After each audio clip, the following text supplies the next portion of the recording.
सर्वप्रथम सर्वांना श्री स्वामी समर्थ।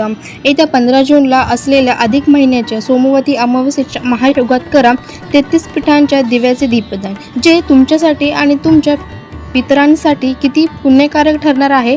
चला बघूया मंडळी। अधिक महिना हा भगवान विष्णूंना समर्पित आहे आणि या पवित्र महिन्यात 33 कोटी देवदेवतांच्या स्मरणात 33 पीठांचे दिवे तयार करण्याची आपल्याकडे प्राचीन परंपरा आहे।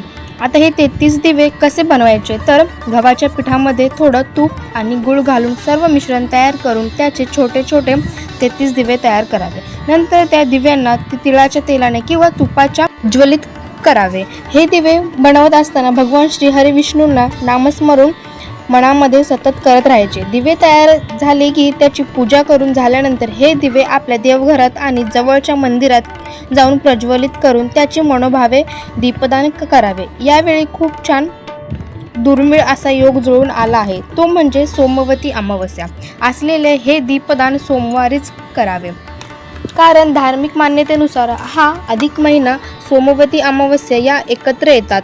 तेव्हा केलेल्या दीपदानामुळे अमावस्या आणि सोमवती अमावस्येचे पुण्य दुप्पट प्राप्त होते। तुमच्या घरात इडापिडा टळून जाते आणि घरामध्ये सुख समृद्धी नक्कीच नांदू लागते।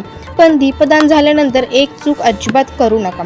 ती चूक म्हणजे दीपदान झाल्यानंतर ते जळालेले पिठाचे दिवे कुठेही कचऱ्यात टाकू नका किंवा पाण्यात विसर्जित करू नका।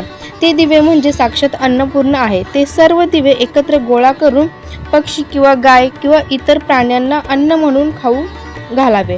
त्यामुळे एकाच वेळी दीपदानाचे किंवा अन्नदानाचे महापुण्य मिळते आणि पितरांच्या स्मरणार्थ केलेले हे कार्य थेट त्यांच्यापर्यंत पोहोचते आणि ते तृप्त होऊन आपल्याला आशीर्वाद देतात।